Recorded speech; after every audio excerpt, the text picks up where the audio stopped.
नमस्कार, मी रेणुका. नमस्कार, मी मनाली. आणि न्यूज 18 लोकमतच्या वृत्तमालिकेत तुम्हा सगळ्यांचं स्वागत. नुकसानीचा पंचनामा ही आजच्या वृत्तमालिकेतला आजचा विषय आहे. या वृत्तमालिकेमध्ये आपण जाणून घेणार आहोत की कशा रीतीने परतीच्या पावसामुळे शेतकऱ्यांचं अतोनात नुकसान झालंय आणि शेत शिवारामध्ये कशा रीतीने पाणी शिरलेलं आहे, पिकं अक्षरशः सडतायत आणि शेतकऱ्यावर अक्षरशः अवकळ आली आहे. या सगळ्याचा आढावा घेणार आहोत. पण बुलेटिनच्या सुरुवातीला मुंबईतली एक महत्त्वाची बातमी म्हणाली. अगदी बरोबर. मुंबईची महत्त्वाची बातमी म्हणजे मुंबईच्या महापौर किशोरी पेडणेकर यांनी अधिकाऱ्यांच्या विरोधात ठिय्या आंदोलन सुरू केले.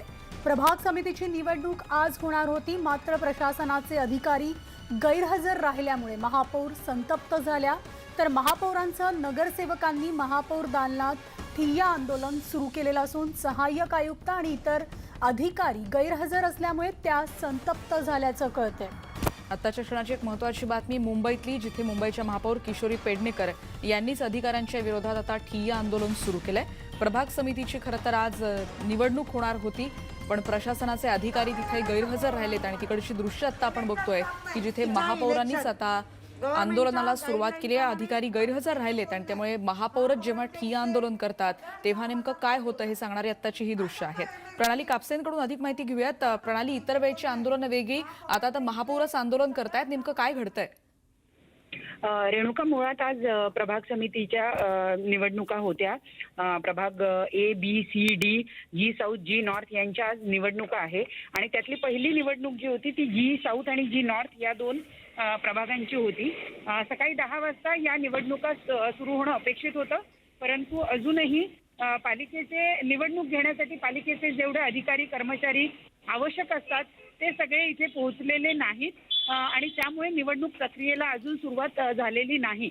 आणि म्हणूनच जेव्हा सगळे या प्रभागातले जेव्हा नगरसेवक इथे उपस्थित झाले, स्वतः मुंबईच्या महापौर सुद्धा या प्रभागांपैकी एका प्रणाली, पुन्हा एकदा तुमच्याकडे येण्याचा प्रयत्न करतोय. ही एक मुंबईतली महत्त्वाची बातमी आहेच, पण आता थेट जाणार आहोत. ऊर्जामंत्री नितीन राऊत काही बोलतायत आपण बघणार आहोत. आपल्याला माहिती आहे काही वेळापूर्वीच त्यांनी ट्विट केलेलं होतं काल आणि त्यामध्ये त्यांनी म्हटलं होतं की सोमवारी जी परिस्थिती उद्भवली होती, जे अभूतपूर्व वीज संकट समजत नाही आणि तुम्ही सुद्धा ते समजू नये त्याला, म्हणून मी या ठिकाणी सांगितलं की याच्यामध्ये निश्चितच कुठेतरी घातपाताची शक्यता नाकारता येत नाही.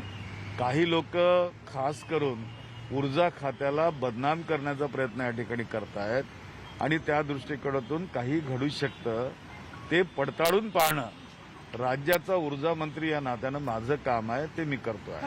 कोण करू शकत असं वाटतं, म्हणजे एखादी संकट? मी सांगितलं ना तुम्हाला सांगितलं की आयलँडिंग ज्या पद्धतीने झालं, माझ्या मते आयलँडिंग व्हायला नको होतं. सर, हिंदी में जानना चाहते हैं कि आपने कल एक ट्वीट भी किया है, ट्वीट करके कहा है कि ये साजिश है. ये किसने साजिश की है या क्यों लगता है? 400 केवी लाइन हमारी जो मुंबई को सप्लाई करती है इलेक्ट्रिसिटी, वो कड़वा से पड़गे के बीच में आती है. हमारे 2 सर्किट वहां के जो है उसके एक सर्किट पे जब काम चालू हुआ तो लोड दूसरी सर्किट पे डाला गया. एक प्रोटोकॉल होता है हमारे यहाँ मेंटेनेंस का. मेंटेनेंस के प्रोटोकॉल में हम देखते हैं कि अगर कोई तार टूट गया या कोई वहाँ ब्रेक हुआ तो उसका एक प्रोटोकॉल होता है. उसमें हाई वोल्टेज हो जाता है, ब्रेक डाउन हो जाता है, कई बार लोड शेडिंग बढ़ जाती है, तो प्रोटोकॉल मेंटेन करना पड़ता है उसको. तो वो प्रोटोकॉल मेंटेन किया गया है या नहीं, और उन्होंने अगर किया है तो फिर ये खारगर क्यों बैठ गया, फिर मुंबई में आइलैंडिंग क्यों हुआ. तो मुंबई में मेरे नॉलेज के अनुसार मुंबई में आइलैंडिंग होना नहीं चाहिए था, लेकिन हो गया है. इसलिए मुझे कहीं तो भी लग रहा है कि इसके पीछे कुछ तो भी है, तो उसकी इंक्वायरी मैं करने जा रहा हूँ. आज इंक्वायरी कमेटी स्टेट की गठित होगी, वो टेक्निकल कमेटी रहेगी और शायद कुछ लोगों पे कार्रवाई भी की जाएगी.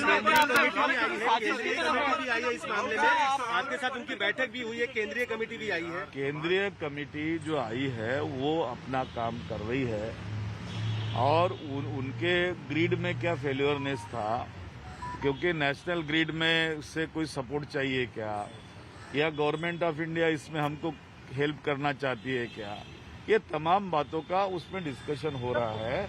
आज भी वो कमेटी यहाँ पर है हो सकता है वो कमेटी मुझे भी मिले। सर साइबर अटैक की संभावना भी इस बात को निकल के आती है क्योंकि जम्मू कश्मीर में भी इस तरह का साइबर अटैक जून के महीने में हुआ था बिजली डिपार्टमेंट पे ही।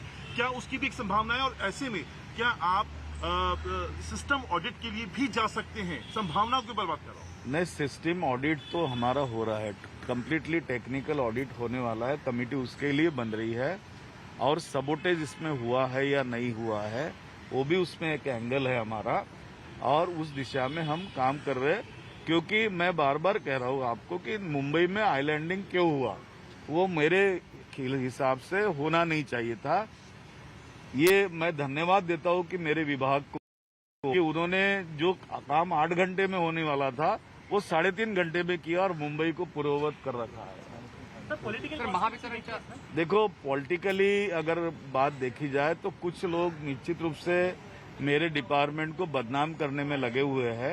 अब जिनका काम जो होगा वो करेंगे, लेकिन मेरी जिम्मेदारी है कि मुंबई को मैं पूर्ववत लाऊं, तो मैंने पहले पूर्ववत उसको लाया है और आज मुंबई में पूरी तरह से बिजली उपलब्ध है। आपको ऐसा क्यों लगता है कि डिपार्टमेंट को बदनाम किया जा रहा है? अहवाल देणार आणि काय अपेक्षा आहे? नाही, महावितरणच्या अधिकाऱ्यांवर कारवाई निश्चितपणाने होणार आहे। त्यामध्ये जो कोणी दोषी असेल, म्हणजे टेक्निकल समितीची 1 आठवड्यामध्ये येईल, आठवड्यामध्ये ती रिपोर्टवरती तात्काळ कारवाई करण्यात येणार आहे, कुणालाही सोडणार नाही। अधिकारियों पर कुछ कार्रवाई आज जो टेक्निकल कमेटी गठित होने वाली है वो टेक्निकल कमेटी पूरा टेक्निकल उसके बारे में सबोटेज हुआ है नहीं हुआ है, कौन दोषी है कौन नहीं है, तो उसकी इंटरिम रिपोर्ट पहले 1 हफ्ते में आएगी। तो इंटरिम रिपोर्ट पर तुरंत कार्रवाई की जाएगी। पिरियडिकल मेंटेनन्समध्ये उशीर झाल्याचा पण परिणाम असू शकतो का? नाही, पिरियडिकल मेंटेनन्समध्ये उशीर होण्याचं काही कारण नाही, कारण 8 तास लागणार होते, मी 3.5 तासातच वीज उपलब्ध करतो। Thank you sir.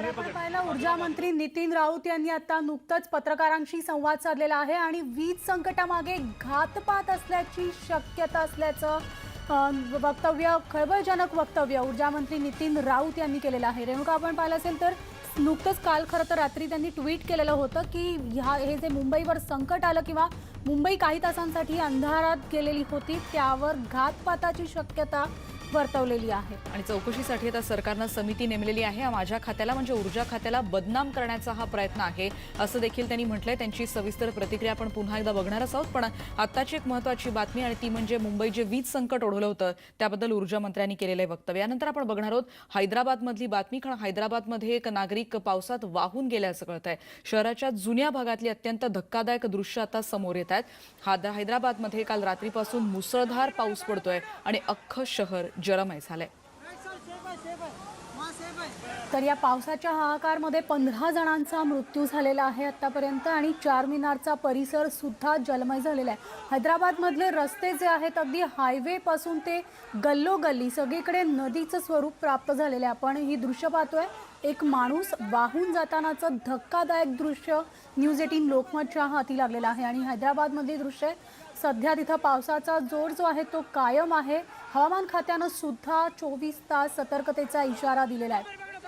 आत्ताच्या क्षणाची एक महत्त्वाची बातमी, चारमिनारचा परिसर देखील जलमय झालाय। ओल्ड सिटी भागातलं हे अत्यंत धक्कादायक दृश्य आपण ज्या दृश्यांमध्ये बघतोय की किती मोठ्या प्रमाणात या पाण्याचा वेग आहे की तो कुठेही या माणसाला मदतीला कोणी पोहोचू शकत नाहीये, तो स्वतःही थांबू शकत नाही, इतक्या मोठ्या प्रमाणात हा पाण्याचा वेग आहे। ओल्ड सिटी भागात देखील या पाण्यामुळे अक्षरशः हाहाकार उडालेला दिसतोय आणि या पाण्याच्या प्रवाहात ही व्यक्ती आता वाहून जाताना दिसते। इतक्या मोठ्या प्रमाणात हा पाण्याचा प्रवाह हैदराबादमधली दृश्य ओल्ड सिटी भागातली। मुल्ला खालिद यांच्याकडून अधिक माहिती घेणार आहोत। मुल्ला खालिद आपल्यासोबत थेट हैदराबादहून आहेत। मुल्ला, आपण बघतोय की अत्यंत भीषण अशीच परिस्थिती म्हणायला हवी, आत्ताचे काही अपडेट्स मिळत आहेत, आत्ताची काय स्थिती याविषयी अधिक काही माहिती सांगू शकाल? हो, अगदी खरं आहे। मी सध्या न्यू मार्केट या मेट्रो रेल्वे स्टेशनवरती आलो आहे, कारण रोड आणि ट्रॅफिक व्यवस्था ही पूर्णपणे हैदराबादमध्ये कोलमडलेली आहे। परंतु या ठिकाणी कव्हरेज करत असताना मला अचानक मेट्रो चालू असल्याचं जाणवलं आणि म्हणून या ठिकाणी मी आलेलो आहे। तर आपण असं पाहतो आहोत की या ठिकाणी मेट्रोच्या स्टेशनवरती लांब लचक या रांगा लागलेल्या आहेत, परंतु तुम्ही म्हटल्याप्रमाणे गल्लोगल्ली आणि हायवे या सगळ्याच ठिकाणी फार मोठ्या प्रमाणामध्ये पाणी जंक्शन्सवरती साचलेलं असल्या कारणानं पूर्णपणे प्रबंधकीय व्यवस्था ही कोलमडलेली आहे. आणि काही वेळापूर्वीच मी इथल्या स्थानीय विधायक मजलिसचे अहमद बलाला यांच्याशी बोललो, तर तेव्हा त्यांनी याचा संपूर्ण आरोप हा म्युन्सिपल अथॉरिटीजवरती हा टाकलेला आहे. खरं म्हणजे वस्तुस्थिती अशी आहे की साधारण 150च्या लोकांच्या मध्ये त्यांचे कॉर्पोरेटर्स हे 35 इतक्या संख्येमध्ये आहेत आणि बाकीचे सत्ताधारी तेलंगणा राष्ट्र समितीचे आहेत. एवढं असताना देखील ते एकमेकांच्या वरती आरोप आणि प्रत्यारोप करण्यामध्ये गुंतलेले दिसत आहेत. दुसरी गोष्ट म्हणजे अनेक ठिकाणी पाणी साचल्याचं किंवा लोक बुडाल्याचं किंवा झाडं रस्त्यांवरती पडल्याची ही अशी ही व्हिज्युअल्स ही लोक सोशल मीडियावरती टाकत आहेत आणि आपला राग सरकारवरती व्यक्त करीत आहेत. तिसरी गोष्ट म्हणजे काल रात्री एक भिंत पडल्यामुळे साधारणपणे 8 लोक मृत पावले होते. ही पोलिसांच्याकडून दिलेली ही माहिती आहे, परंतु याच्यापेक्षा जास्त मृतांची संख्या आकडा ही वाढण्याची शक्यता आहे. सकाळी एलबी नगर मला थोडं थांबवते तुम्हाला, कारण आपण जी दृश्य प्रेक्षकांना दाखवली आहे, जो माणूस पाण्यातनं वाहून जाताना दिसतोय, अक्षरशः बघताना अंगावर काटा येतोय, त्या माणसाला वाचवण्यात यश आलंय का? त्याला रेस्क्यू करण्यात आलंय का? या संदर्भात अशा अनेक व्हिज्युअल्स आपण पाहू शकतो. तुम्ही सध्या ज्या घटनेचा उल्लेख करता त्या संदर्भात कोणीही अधिकारिक अशी माहिती दिलेली नाहीये. त्यामुळं माझ्याकडून त्या संदर्भामध्ये अशी ठोस माहिती मी देऊ शकणार नाही आहे. परंतु एलबी नगर या भागामध्ये 2 व्यक्ती मृत पडलेले रस्त्यावरती दिसून आलेले आहेत. कुकटपल्ली या भागामध्ये आणि दुसऱ्या सबअर्बन एरियामध्ये हैदराबादच्या काही मृतदेह आढळून आल्याच्या मात्र खातरजमा झालेली आहे. तर अशा प्रकारे मृतांची संख्या ही गोळा करण्यामध्ये अपयश आलेलं आहे. अगदी बरोबर, ती वाढण्याची भीती सुद्धा व्यक्त केली जाते. मुलाखतीत धन्यवाद या सविस्तर अपडेटसाठी आणि हैदराबाद मधल्या सगळ्या परिस्थितीचा आढावा दिवसभर घेत राहणार आहोत. तुर्तास धन्यवाद. आणि आता बघूयात राज्यातली आपली न्यूज 18 लोकमतची वृत्तमालिका, ती म्हणजे नुकसानीचा पंचनामा. राज्यातल्या शेतकऱ्यांच्या व्यथा मी तुमच्यापर्यंत पोहोचवतोय आणि हीच बाब सरकार दरबारी पोहोचवण्याचा हा प्रयत्न आहे, कारण परतीच्या पावसाचा शेतकऱ्यांना मोठा फटका बसलाय. शेतकऱ्यांचं अतोनात नुकसान झालंय आणि हातातोंडाशी आलेलं पीक या पावसात अक्षरशः उद्ध्वस्त झालंय. तर वाशिम जिल्ह्यातलं खरीपाचं प्रमुख पीक असलेल्या सोयाबीन या पिकाचं परतीच्या पावसामुळे प्रचंड नुकसान झालंय. या पावसामुळे हजारो हेक्टर क्षेत्रावरील कापणी करून ठेवलेलं सोयाबीन भिजून गेलेलं आहे.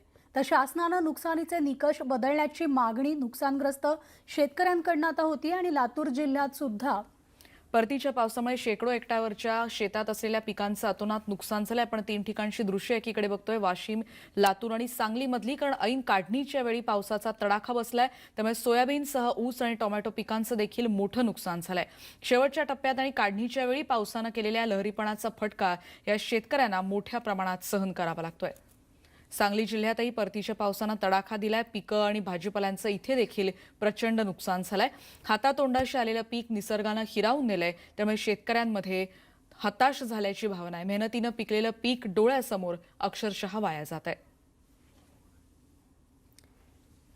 तर आपण ही 3 दृश्य पाहतोय. वाशिम, लातूर आणि सांगलीमध्ये अक्षरशः मेहनतीनं शेतकऱ्यानं जे पीक उभारलेलं होतं ते पीक आता कोलमडलेलं दिसतंय, करपून गेलेलं दिसतंय. आणि हे पीक करपलेलं आहे किंवा खराब झालेलं आहे ते केवळ आणि केवळ अतिवृष्टीमुळे. परतीचा पाऊसही अजून याला म्हणता येणार नाही, कारण हवामान खात्यानं आणखीही आज देखील काही भागांमध्ये पावसाचा इशारा, पावसाची शक्यता वर्तवलेली आहे. त्यामुळे अनेक जिल्ह्यामध्ये, महाराष्ट्रामधल्या अनेक भागांमध्ये पाऊस पडताना आपल्याला दिसतोय. मग अगदी मराठवाडा, विदर्भ, पश्चिम महाराष्ट्र ते कोकणात अशा सगळीकडेच पाऊस पडतोय आणि त्यामुळे शेतकरी पुन्हा एकदा हवालदिल झालाय.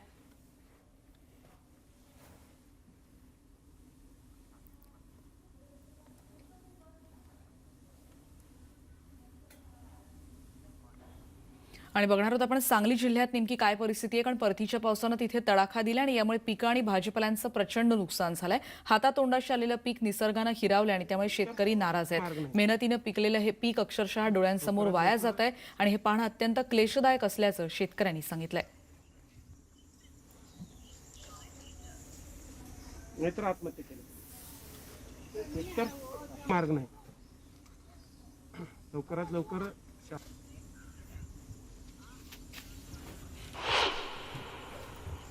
आपण पाहू शकता हे दोडक्याचं शेत आहे. सध्या त्या शेतकऱ्याचं दोडक्याचं अतोनात नुकसान झालं आहे. साधारणतः 1-1.5 एकर मध्ये हे पीक घेतलं होतं. दोडका, कारले, ऊस असे 3 प्रकारचे त्याचं पीक घेतलं होतं. सध्या त्या दोडक्यात काहीही राहिलेलं नाही. आपण पाहू शकता कशा पद्धतीने दोडक्याचं नुकसान झालेलं आहे. इथून बघितलं तर हा जे हातातोंडाशी आलेलं पीक होतं ते सगळं नुकसान झालेलं आहे. या संदर्भात आपल्या बोलण्यासाठी सतीश स्वतः आहे. सतीश, काय काय नुकसान झालं तुमचं? आता माझा 2 एकर दोडका, 3 एकर कारली, प्लस 4 ते 5 एकर ऊस आणि सभोवतालचा एक जवळजवळ 5 ते 10 एकराचा असा भयानक भुईसपाट झालेला ऊस आहे. ह्यामध्ये आमचं लाखोचं नुकसान झालेलं आहे. 10 ते 15 लाखाचं नुकसान झालेलं आहे बऱ्यापैकी. त्यामध्ये आता कारली आणि दोडका या कोरोनाच्या संकटामधून आम्हाला आता कुठंतरी नुकसान भरपाई मिळत होती, ते आता पूर्ण सगळे भुईसपाट झालेले आहे. यामध्ये सरकारने लवकरात लवकर लक्ष घालून आम्हाला नुकसान भरपाई मिळावी व शेतकऱ्यांना सहकार्य करावे, नाहीतर आमच्यापाशी काहीसुद्धा पर्याय नाही राहणार आत्महत्येशिवाय. आणि इतर कुठल्या पिकाचं नुकसान आणि किती नुकसान झाले? नुकसान आमच्या आता डेली निघत होता दोडका एक टन ते 1.5 टन दोडका प्लस कारली, असं रोजचे डेलीचे उत्पन्न म्हटलं तर 50,000 रुपये मिळत होते. आता रेट वाढलेला होता. दोडक्याला भाव होता 500 ते 600 रुपये आणि कारल्याला होता 400 ते 500 रुपये. या दोन्हीचे मिळून आम्हाला आत्ता कुठेतरी नुकसान भरपाई मिळत होती आणि हे सगळी पूर्ण ह्या निसर्गाने सगळे भुईसपाट लावलेले आहे. व्हिडिओ जर्नलिस्ट योगेशसह आसिफ मुरसल, न्यूज 18 लोकमत, आरग.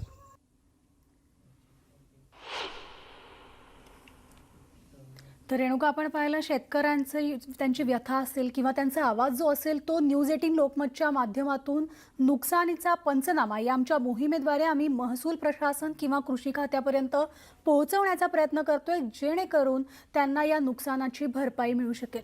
आणि यानंतर एक ब्रेक घेऊन परत भेटूयात. पहा फक्त न्यूज 18 लोकमत.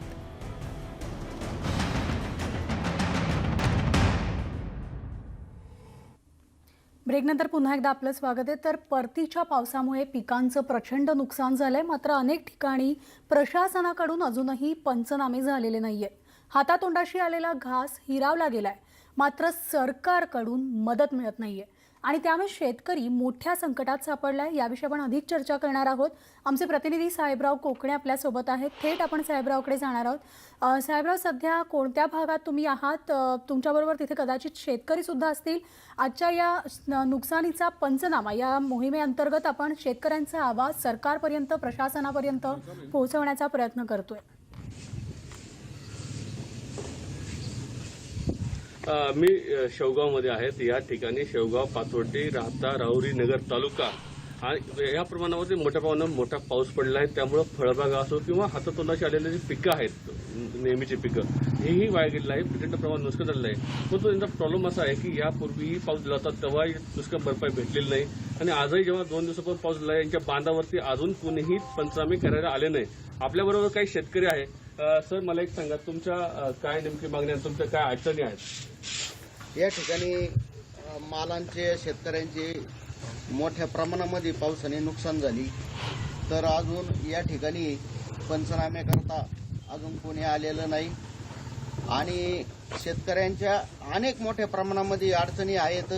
हे सॉल्व करण्याकरता अजून कोणीच या ठिकाणी आलं नाही शेतकऱ्यांकडं. तसेच दुधाचा प्रश्न असेल किंवा काय, आज बिस्लरी 20 रुपयाला आहे आणि दूध सुद्धा 20 रुपये लिटरच जाते. दुधाच्या मागण्या आहेत तुमच्याकडे, फळबागा नुकसान झाले तुमच्याकडे, भेटले का तुम्हाला? पण अधिकारी आलेच का तुमच्या? नाही, आजपर्यंत तरी अधिकारी नाही आलेले. काय झालेलं आहे, पाऊस कंटिन्यू चालू राहिल्यामुळे आमच्या बाजरीचे आणि कांद्याचे पिकं हे पूर्णतः उद्ध्वस्त झालेले आहेत आणि पाऊस इतका झाला का आम्हाला कधीचे पंचनामे करायला सुद्धा आतापर्यंत आमच्याकडे कोणी आलेलं नाही. आणि लाईट सुद्धा, लोड शेडिंगचा सुद्धा एवढा मोठा प्रॉब्लेम आहे आमच्या तिकडे का 8-8, 9-9 घंटे लोड शेडिंग रोज कंटिन्यू असते आणि त्या दिवशी मुंबईमध्ये 2 घंटे जरी फक्त लोड शेडिंग झालं तर एवढं म्हणजे सरकारला घेरण्यात आलं. पण इकडे आमच्याकडे कोणी बी त्याच्याकडे लक्ष देत नाही. एवढं तिकडे त्या प्रमाणानुसार आमच्याकडे कोणी लक्ष देत नाही. प्रामुख्याने या सगळ्या प्रकरणावरती जेव्हा अहमदनगर जिल्ह्यामध्ये मोठ्या प्रमाणात पाऊस पडला आहे, त्या शेतकऱ्यांना पिकं, हातातोंडाशी आलेली पिकं जी आहेत ती वाया गेलेली आहेत. मुळात यांना दिलेला प्रॉब्लेम असा आहे की जे शेतकऱ्यांना यापूर्वीही नुकसान झालं होतं त्याची नुकसान अजून मिळाले नाही आणि आज पुन्हा यांच्या शेतामध्ये असलेलं पीक, उभं पीक वाया गेलेलं आहे. आणि आज तरी शासनाने यांच्याकडून पंचनामे करावे आणि काही थोडीफार प्रमाणात मदत मिळावी अशी अपेक्षा आहे. साहेबराव, पण याच मध्ये आणखीन एक प्रश्न उभा राहतो की या सगळ्यांची पंचनामे करण्यासाठी सरकार दरबारी काही नोंद आहे का? कोणते अधिकारी त्यांच्या शेतशिवारात त्यांची नेमकी काय व्यथा आहे जाणून घेण्याचा प्रयत्न करतायत आणि किती मोठ्या प्रमाणात, म्हणजे आधी किती उत्पन्न मिळत होतं या हंगामाला, त्यांना मिळायला हवं होतं आणि आता कितीचं नुकसान या सगळ्या शेतकऱ्यांना आता सहन करावं लागणार आहे? या सगळ्या प्रकरणावरती जेव्हा आम्ही तहसीलदार असो किंवा जे काही सर्कल या ठिकाणचे सर्कल आहे त्यांच्याशी फोनवरती बोलण्याचा प्रयत्न केला, तहसीलदार आहेत त्यांच्याशी बोललो, प्रांतांशी बोललो, परंतु त्यांचं म्हणणं असं आहे की आम्ही अजून पंचनामे सुरू केलेले नाही, पूर्वीचेच पंचनामे बाकी आहे. 2 दिवसापासून पाऊस चालू होता, आज पावसाने थोडा विश्रांती घेतलेली आहे, त्यामुळं आज तागायत तरी हे पंचनामे करायला प्रशासनाकडून कुणी आलेलं नाही. मला एक सांगा सर, या सगळ्या प्रकरणावरती तुम्हाला जर हे पिकं भेटली असती तर तुम्हाला किती फायदा आला असता आणि आज त्या पिकांची काय अवस्था आहे? नाही, आम्हाला जर ते पिकांचे पैसे थोडेफार भेटले असते तर आमच्या एक संसारात त्याचा हातभार चांगल्याच दृष्टीने लागला असता. कारण कांद्याला आता सध्या बाजार चांगला आहे, त्याच्यामुळे पैसे बी झाले असते कांद्याचे. बाजरी सुद्धा आम्हाला 1 वर्षभर खायला पुरती एवढी, म्हणजे खाण्यासाठी आमचा प्रॉब्लेम सॉल्व्ह होतो. आम्ही विकल्या जात नाही बाजरी जास्त भाव त्याचा, पण खाण्यासाठी तरी त्याचा उपयोग व्यवस्थित होतो, म्हणजे वर्षभर आम्हाला खाण्याला पुरतं ते सगळं. या शेतकऱ्यांचा प्रश्न असा आहे की या भागामध्ये जी ज्वारी, बाजरी जे काही पिकं असतात ते त्याच्यावरती ते वर्ष काढतात, त्याच्यावर त्यांचं पोटपाणी चालतं किंवा जे काही कुटुंबाला एक आधार मिळतो ते तर मिळतो, पण बाकीच्या गोष्टीमधून जे काही इतर वस्तू सामुग्री असते ते खरेदी करतात आणि हे जे पीक आहे आज त्यांचं उभं पीक वाया गेलेलं आहे. काहींना जर सडण्याच्या मार्गावरती पिकं आहेत, कारण जेव्हा पाण्यामध्ये पिकं भिजली की खाण्यायोग्य ते राहत नाही, ते वास मारतात.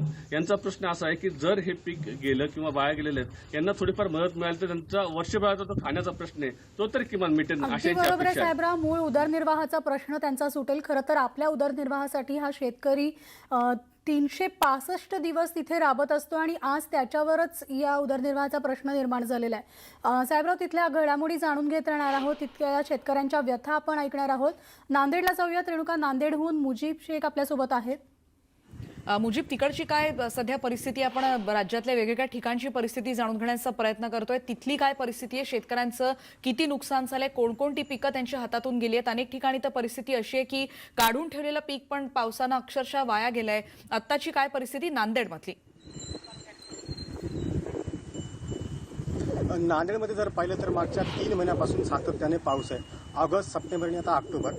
ऑगस्टमध्ये जो मोठा पाऊस झाला, मुसळधार पाऊस झाला, अनेक ठिकाणामध्ये अतिवृष्टी झाली, अनेक मंडळामध्ये त्या काळामध्ये मूग आणि उडीदाचं मोठ्या प्रमाणामध्ये नुकसान झालं. आणि आता मागच्या महिन्यात जो पाऊस झाला त्यामुळे आपण पाहू शकतो की सोयाबीन असेल, मूग, उडीद असेल, मका आहे, ज्वारी आहे, या पिकांचं मोठ्या प्रमाणामध्ये नुकसान झालेलं आहे. आता आपण एका सोयाबीनच्या शेतामध्ये आहोत. तुम्ही पाहू शकता की पावसामुळे हे सगळे जे पाने आहेत ते गळून गेले आहेत, शेंगा गळून गेले आहेत आणि ज्या शेंगा आहेत ते काळ्या पडलेल्या आहेत आणि त्या शेंगांना जे आहे ते कोंब फुटलेले आहेत. तुम्ही पाहू शकता शेतकऱ्याच्या हातात सोयाबीनची शेंगा आहेत आणि ह्या शेंगा दाखवतो तुम्हाला. शेंगांना पूर्णपणे कोंबा फुटलेल्या आहेत, त्यामुळे सोयाबीनचं जे ते खूप मोठ्या प्रमाणामध्ये नुकसान झालेलं आहे. नांदेड जिल्हा असेल, मराठवाडा असेल, या मराठवाड्यामध्ये सोयाबीनचं हे जे पीक आहे जे मोठ्या प्रमाणामध्ये पीक घेतलं जातं नांदेड जिल्ह्यातही. आणि आत्ता या हंगामामध्ये जर आपण पाहिलं तर शेतकऱ्याची जी दिवाळी जी असते तर ती सोयाबीनवरती अवलंबून असते, परंतु आपण पाहू शकतो की सोयाबीनचं खूप मोठ्या प्रमाणामध्ये नुकसान झालेलं आहे. खरं तर मागच्याच महिन्यात जो पाऊस झाला होता, अतिवृष्टी झाली होती, त्यामुळे खूप मोठ्या प्रमाणामध्ये नांदेड जिल्ह्यामध्ये नुकसान झालं होतं.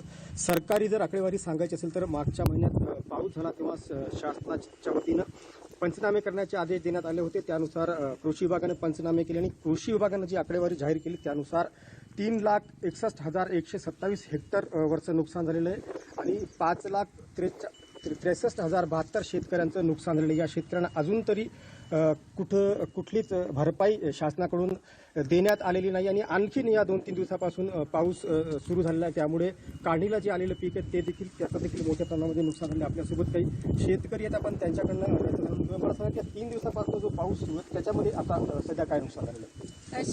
सोयाबीन तर पूर्ण 100% गेलेलेच आहे.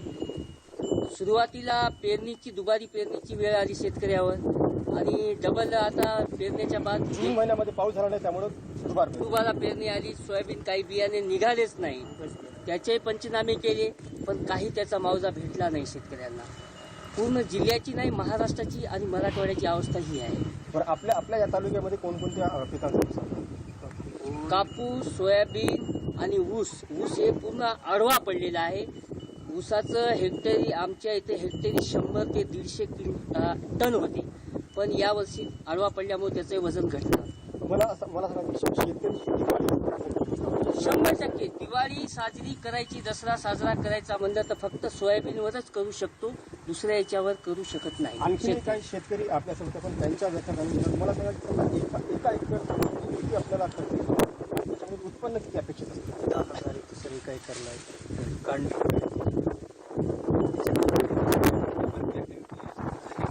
गेलेलं आहे सर. आता किती नुकसान झालं सर तुमचं? माझं इथे 1 एकरी समजा इथे 30 ते 40 हजार नुकसान झालं सर. पेरणीसाठी काय कर्ज वगैरे काढलं? पेरणीसाठी कर्ज बँक देईच नाही सर, इथं मी परेशान आहो सर. बँक का कर्ज देत नाही? या बँकेचं पहिल्याच्या बँकेचं लोन उचललं होतं सर, ते बँक इथं म्हणाली दुसऱ्या बँकेकडून उचला, बँक कागदपत्र घेऊन कागद तुम्हाला दाखवतो सर माझ्या. अगदी मुजीपर्यंत आपण पोहोचण्याचा पुन्हा एकदा प्रयत्न करतोय आणि तिथले शेतकरी व्यथा सांगतायत की कशा रीतीनं तिथल्या सोयाबीनला अक्षरशः आता मोड आलेले आहेत. इतक्या मोठ्या प्रमाणात इथे आता कोंब फुटलेत आणि त्यामुळे शेतकऱ्यांचं अतोनात नुकसान झालं. इथली दसरा दिवाळी खरं तर या सोयाबीनच्या पिकावर अवलंबून असते, शेतकऱ्याचं अर्थार्जन त्याच्यावर अवलंबून असतं आणि अशीच शेतकऱ्यांची व्यथा तुमच्यापर्यंत पोहोचवत राहणार आहोत. साहेबराव कोकणे नगरहून मुजीब शेख आणि आणखीन प्रतिनिधी कोकणातून देखील आपल्यासमोर असणार आहेत. एका ब्रेक नंतर चंद्रकांत बनकर सुद्धा आमचे प्रतिनिधी आहेत आणि साहेबराव, मुजीब या तिघांची आपण व्यथा शेतकऱ्यांच्या जाणून घेणार आहोत. एक छोटासा ब्रेक घेऊन लगेचच परततोय. पाहत राहा न्यूज 18. नुकसानीचा पंचनामा या न्यूज 18 लोकमतच्या वृत्तमालिकेत तुमचं पुन्हा एकदा स्वागत. आणि आता आपण थेट जातोय कोकणात. खेडमध्ये चंद्रकांत बनकर आमचे प्रतिनिधी आता आपल्या सोबत आहेत. चंद्रकांत, इथे किती मोठ्या प्रमाणात पिकांचं नुकसान झालंय? एकंदरीतच बघितलं तर गेल्या आठवड्याभर अवकाळी पाऊस मोठ्या प्रमाणावरती पडतोय आणि शेतातलं उभं असलेलं भात पीक, जे कोकणातलं प्रमुख पीक आहे, हे भाताचं पीक आहे. इथला शेतकरी वर्षभर मेहनत करून हे भात पीक जे आहे हा घेत असतो आणि ह्या अवकाळी पावसामुळे भाताचं अक्षरशः नुकसान झालेलं आहे. सोन्यासारखं हातातोंडाशी आलेलं जे पीक आहे हे जमीनदोस्त झालेलं आहे. रत्नागिरी जिल्ह्यात अनेक ठिकाणी हीच परिस्थिती आहे. आपण एकंदरीत बघू शकतो की हे उभं असलेलं जे भात पीक आहे हे कशा प्रकारे अवकाळी पावसामुळे जे आहे हे जमीनदोस्त झालेलं आहे. कारण हे भात पीक जे आहे हे जे उभं असतं आणि ज्यावेळेला मातीत हे गेल्यानंतर पूर्ण हे जे लोंब्या आहेत भाताच्या ज्या आहेत ह्या पूर्णपणे सडतात आणि हे हाताशी तोंडाशी आलेलं पीक जे आहे हे पूर्ण खराब होऊन जातं. अक्षरशः सोन्यासारखं पीक हे मातीमोल झालेलं या ठिकाणी पाहायला मिळते. अनेक ठिकाणी भातशेती उभी देखील आहे, परंतु त्या ठिकाणी पूर्ण चिखल झाल्यामुळं काढणीला आलेला भात देखील काढू शकत नाही, अशी इथल्या शेतकऱ्यांची परिस्थिती आता आहे. एकंदरीतच बघितलं तर पंचनामे मात्र अजून कुठेही झालेले दिसत नाहीयेत. आपल्यासोबत काही इथले शेतकरी आहेत, आपण त्यांना विचारूया. आता तुमची शेती पूर्ण जमीनदोस्त झालेली आहे, काय सांगाल? आता जे आम्ही एकंदरीत जी शेती केलेली आहे पूर्ण जमीनदोस्त झालेली आहे, तरी अजून काही शासनाकडून आपल्याला भरपाई वगैरे पंचनामा अजून काही झालेला नाही आहे. तरी एकंदरीत हे सरकारने याच्याकडे लक्ष देऊन पंचनामा वगैरे करायचं आणि आम्हाला काही जी शेती नुकसान झाले त्याची भरपाई मिळावी अशी मी विनंती करतो. आपल्यासोबत आहेत आणखी. काय सांगाल आजोबा, तुमची शेती पूर्ण खराब झालेली आहे. एकंदरीतच बघितलं तर जर बघितलं ना तर आज या परिस्थितीमध्ये अशी परिस्थिती आहे की शेतकरी जगू शकत नाही. कारण एक तर कोरोना आहे, आणखी परत ही शेती अवकाळी पावसामुळं अधिकाधिक नुकसानीमध्ये एवढी गेलेली आहे की वर्षे भरायची जर त्याची मेहनत काढली तर होतो लाखभर रुपये खर्च आणि 10,000 रुपयाचा सुद्धा उत्पन्न मिळणार नाही आहे. तेव्हा प्रत्यक्षात तुम्ही पाहणी करायला येणं आणि पंचनामा करून पाहणी करून घेणं ही जे तुम्हाला विनंती आहे. काय सांगाल तुम्ही? आता भात शेती पूर्ण मातीमोल झालेली आहे. सगळ्यात तालुक्यात जिल्ह्यात ही परिस्थिती आहे. एकंदरीतच बघितलं तर अजून पंचनामे सुद्धा झाले नाहीत, काय सांगाल? कोकणातील मुख्य भातशेती हे पीक आहे. मोठ्या प्रमाणावर लोक भातशेती करत असतात, परंतु दरवर्षीच अशी परिस्थिती आहे की अवकाळी पाऊस पडतो. आता बघा, आमचं जे पीक आहे ते पूर्णपणे पिकलेलं आहे, लोंब्या पिकलेल्या आहेत त्याच्या, आणि अशा परिस्थितीमध्ये पाऊस झालाय. पाऊस पडल्यामुळे भातशेती पडून गेली आणि आता ही पडलेली भातशेती अजून काही दिवस कापता तर येणार नाही आणि अशा परिस्थितीत ती राहिली तर त्या लोंब्या रुजून येतील आणि मोठ्या प्रमाणात नुकसान होईल. सध्याची परिस्थिती अशी आहे की कोरोना, तुम्हाला माहिती आहे सगळीकडे कोरोनाचं वातावरण आहे, लोकांचा रोजगार बुडालेला आहे. शेती थोडा मोठा साईड बिझनेस जो होते लोकांचे तेही आता बंद झालेले आहेत आणि पूर्णपणे शेतकरी हा शेतीवर अवलंबून आहे. मुंबईतून चाकरमानी आपला कामधंदा सोडून इथे आलेले आहेत, त्यांनी शेती केलेली आहे. मात्र जर अशा प्रकारे शेतीचं नुकसान झालं तर दोन्ही बाजूनं म्हणजे शेतकऱ्याला पर्याय काही शिल्लक राहणार नाही. त्यामुळं शासनाला विनंती आहे की त्यांनी लवकरात लवकर पंचनामे करावेत आणि शेतकऱ्यांना नुकसान भरपाई द्यावी. नाहीतर शेतकऱ्याला अगदी खरंय, शेतकऱ्यांच्या पंचनाम्याची मागणी सगळ्यात महत्वाची आहे आणि नुकसानीचा पंचनामा नेमका होणार कधी हाच या सगळ्या राज्यभरातल्या शेतकऱ्यांचा सवाल आहे. पुन्हा एकदा चंद्रकांतकडे आपण जाणार आहोत. आणखीन देखील प्रतिनिधी आता आपल्या सोबत आहेत. नुकसानीचा पंचनामा होताना दिसतोय का? मुजीब शेख आणि साहेबराव कोकणे आता आपल्या सोबत आहेत. साहेबराव कोकणे आता आपल्या सोबत आहेत. साहेबराव, जसं आपण काही वेळापूर्वी त्यांच्या समस्या जाणून घेत होतो, त्यांना पुन्हा एकदा विचारता येईल का की किती मोठ्या प्रमाणात त्यांचं नुकसान झालंय? कारण दसरा दिवाळी तोंडावर येऊन ठेपलंय. खरं तर याच पिकांवर त्यांचे सण देखील अवलंबून असतात. आणि त्याचबरोबर त्यांना पीक विम्याची मदत मिळतेय का साहेबराव? प्रशासनानं दखल घेतलीये का? पंचनामे काही ठिकाणी केलेत पण मदत मिळाली आहे का? या सगळ्या प्रकरणावरती जे शेतकरी आहेत, मला एक सांगा, पंचनामे करतात त्याची काय मदत तुम्हाला भेटलेली आहे का? अजिबात मदत भेटलेली नाही. आणि काय करतात, तलाठी आणि सरकार हे सगळे ऑफिसमध्ये बसून आणेवारी लावतात. त्यामुळं आणेवारी कमी लागल्यामुळं शेतकऱ्यांना कुठलीही नुकसान भरपाई भेटत नाही. आणि दुसरी गोष्ट म्हणजे विमा कंपन्यांनी आजपर्यंत शेतकऱ्याला पूर्णतः लुबाडलेला आहे. एकही रुपयाची भरपाई भेटलेली नाही. त्याकरता सरकारने विमा कंपनीकडे जेणेकरून जास्तीत जास्त शेतकऱ्याकरता काय प्रयत्न करता येते तेवढे केले पाहिजे. आणि कुठल्याही प्रकारच्या शेतकऱ्याला मदत आजपर्यंत भेटलेली नाही. त्याकरता सरकारने जागृत झालं पाहिजे आणि शेतकऱ्याकरता काय करता येईल याच्याकरता जास्तीत जास्त प्रयत्न केले पाहिजे. यांना विम्याची रक्कम भेटलेली नाही आणि ते शासकीय अधिकारी आहेत द्यायला पाहिजे ते येत नाही. आपल्यावर काय शेतकरी आहे, मला एक सांगा की हे सगळे पिकं आहेत जे आता दिवाळी आली त्याच्यामुळे या दिवाळीच्या प्रकरणामध्ये किती तुम्हाला बेनिफिट आलं असतं किंवा किती पैसे भेटले असते आणि दिवाळी कशी गेली असते? आमची दिवाळी यावेळेस गोड गेली असती. कारण हे जर आमची दिवाळी यावेळेस गोड गेली असती. ज्यावेळेस हे पिकं जर आमच्या हातात आले असते तर आम्हाला 2-5 रुपये त्याच्यातून भेटले असते. आमच्या कुटुंबाची प्रपंचाची चांगली व्यवस्था दिवाळी करता आली असते आम्हाला. पण या पाण्या पावसामुळे एवढं नुकसान झालेलं आहे की आम्हाला दिवाळी कशी करावं एकदम कडू याच्यातच दिवाळी जाणार आहे आमची. एकंदरीत कडू दिवाळी जाणार आहे कारण ते पैसा त्यांना मिळणार होता तो मिळत नाहीये. प्रामुख्याने या सगळ्या प्रकरणामध्ये यांना विम्याची रक्कम मिळत नाही. इथले जे शासकीय अधिकारी आहेत, सर्कल असो तलाठी असो, ते बांधावरती येऊन पंचनामे करत नाही. त्यामुळं योग्य ती भरपाई यांना मिळत नाही असं शेतकऱ्यांचं म्हणणं आहे. रेणुका, अगदी बरोबर आहे साहेबराव. जसं आता रेणुका आपला सांगितलं साहेबरावने किंवा शेतकऱ्यांनी ज्या व्यथा मांडलेल्या आहेत की ही नुकसान भरपाई जी आहे ती त्यांना मिळालेली नाहीये. पंचनामे झालेले आहेत परंतु जी मदत आहे ती मात्र अजूनही लाल फितीतच अडकल्याची दिसते. अगदी खरं. आणि म्हणूनच राज्यातल्या शेतकऱ्यांच्या व्यथा मी पुन्हा एकदा तुमच्यापर्यंत पोहोचणार आहोत. एका ब्रेकनंतर देखील आमच्या सगळ्या प्रतिनिधींसोबत संवाद साधत राहणार आहोत. एका ब्रेकनंतर पुन्हा भेटूयात. पहा फक्त न्यूज 18 लोकमत. नुकसान झालंय. जालना जिल्ह्यात सुद्धा काल दिवसभर झालेल्या मुसळधार परतीच्या पावसामुळे काढणीला आलेला कापूस आणि सोयाबीनचं पीक डोळ्यात देखत होत्याचं नव्हतं झालंय आणि त्यामुळे बळीराजा हवालदिल झालाय. तर शहरासह जिल्ह्यात झालेल्या मुसळधार पावसामुळे नदी नाल्यांना पूर आलेला असून जवळपास सर्वच नदीपात्र ओसंडून वाहत आहेत. तर परतीच्या या पावसाचा शेतकऱ्यांना सर्वात जास्त फटका बसलाय आणि त्यामुळे इथले शेतकरी आता पंचनामे करण्याची मागणी करतायत. सरकारच्या मदतीची या सगळ्यांनाच अपेक्षा आहे. आणि याच बातम्यांना आम्ही या वृत्तमालिकेतून वाचा फोडण्याचा प्रयत्न करतोय की नेमक्या शेतकऱ्यांच्या व्यथा काय, त्यांच्या नुकसानीचा पंचनामा होणार कधी. आता या बुलेटिनमध्ये इथेच थांबतोय. पहा फक्त न्यूज 18 लोकमत.